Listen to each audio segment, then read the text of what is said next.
Good morning to you. We're starting off the day with temperatures mostly in the 60s, meaning if you kept the windows open overnight, you may not have felt too much relief. In some spots, our overnight lows only dropped to about 65 degrees. Afternoon highs now going to warm up to about the 80s inland, so it'll be a warm one out there. Here's a live look as we face east from Mount Soledad. That sunrise is at 5:41, sunset at 8 p.m. Welcome to summer, everyone. That summer solstice was at 2:13 this morning. That means today is the longest day of the year for us. And as we go into the remainder of the year, we're going to see our day length slowly decrease. So what that means is we lose about a minute or so each day going into the fall and then winter season.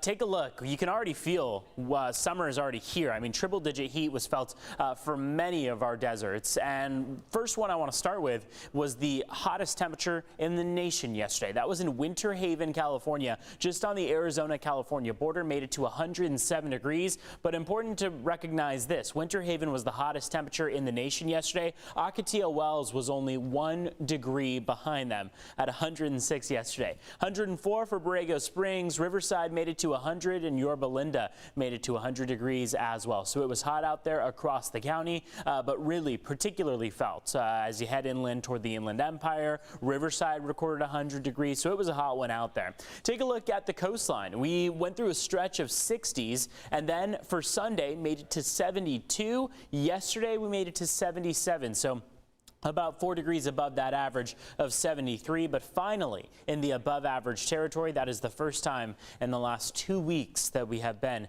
in that above average range. We do usher in, though, some monsoonal moisture. So take a look. As we run our forecast models all the way through late tonight into early Wednesday, we start to see incremental changes in our models that start to show us a little bit of wet weather over the mountains and for some of your inland valleys. What this likely will translate to is a few showers for Wednesday into Thursday, but right now our models do show that even early Wednesday we could start to see a little bit of activity taking place on the screen there. Again, this is just what we're used to for the summer months now. We have to be reminded of that monsoonal moisture that comes our way, especially over the mountains, and could kind of bleed into the deserts there as well at times. So something to watch out for Wednesday and Thursday, but for now, a pretty slim chance of it. Afternoon highs are going to be in the 70s and 80s. We cool by a degree or two compared to yesterday.